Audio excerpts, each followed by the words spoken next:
حضرت ابو ذر رضی اللہ تعالیٰ عنہ بیان کرتے ہیں، رسول اللہ صلی اللہ علیہ وسلم نے فرمایا، 3 اشخاص ایسے ہیں جنہیں اللہ پسند کرتا ہے، اور 3 ایسے ہیں جنہیں اللہ ناپسند کرتا ہے۔ رہے وہ جنہیں اللہ پسند کرتا ہے تو ان میں سے ایک آدمی وہ ہے جو کسی قوم کے پاس جائے اور اللہ کے نام پر ان سے سوال کرے۔ وہ ان سے اپنی باہمی قرابت کی وجہ سے سوال نہ کرے، لیکن وہ اسے کچھ نہ دے۔ ایک آدمی نے اپنے ساتھیوں سے الگ ہو کر مخفی طور پر اسے کچھ دے دیا جسے صرف اللہ جانتا ہے اور وہ لینے والا جانتا ہے۔ اور ایک وہ قوم جو ساری رات چلتی رہی، حتیٰ کہ جب نیند انہیں تمام چیزوں سے زیادہ محبوب ہو گئی تو وہ سو گئے۔ اس اثنا میں ایک آدمی کھڑا ہو کر خشوع و خضوع کے ساتھ مجھ سے دعا کرنے لگا اور میری آیات کی تلاوت کرنے لگا۔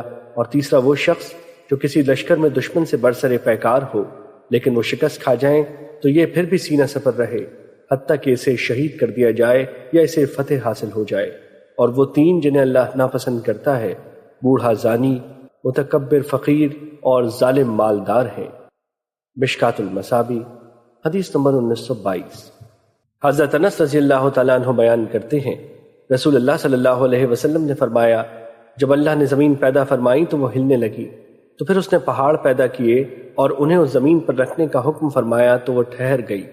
فرشتوں کو پہاڑوں کی شدت پر تعجب ہوا تو انہوں نے عرض کیا، رب جی، کیا تیری مخلوق میں پہاڑوں سے شدید تر کوئی چیز ہے؟ اللہ تعالیٰ نے فرمایا، ہاں، لوہا۔ تو انہوں نے پھر عرض کیا، رب جی، کیا تیری مخلوق میں لوہے سے بھی شدید تر کوئی چیز ہے؟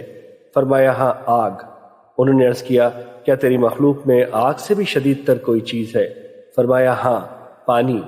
انہوں نے عرض کیا، رب جی، کیا تیری مخلوق میں پانی سے شدید تر کوئی چیز ہے؟ فرمایا، ہاں، ہوا۔ پھر انہوں نے عرض کیا، رب جی، کیا تیری مخلوق میں ہوا سے بھی شدید تر کوئی چیز ہے؟ فرمایا، ہاں، وہ ابن آدم جو اپنے دائیں ہاتھ سے صدقہ کرتا ہے تو اسے اپنے بائیں ہاتھ سے مخفی رکھتا ہے۔ مشکات المصابیح حدیث نمبر 1923۔ حضرت ابو ذر رضی اللہ تعالیٰ عنہ بیان کرتے ہیں، رسول اللہ صلی اللہ علیہ وسلم نے فرمایا، جو بندہ مسلم اپنے سارے مال سے جوڑا جوڑا اللہ کی راہ میں خرچ کرتا ہے تو جنت کے تمام دربان اپنی اپنی نعمتوں کے ساتھ اس کا استقبال کرتے ہیں۔ میں نے عرض کیا، وہ کیسے خرچ کرے؟ فرمایا، اگر اونٹ ہوں تو 2 اونٹ اور اگر گائیں ہوں تو 2 گائیں۔ مشکات المصابیح حدیث نمبر 1924۔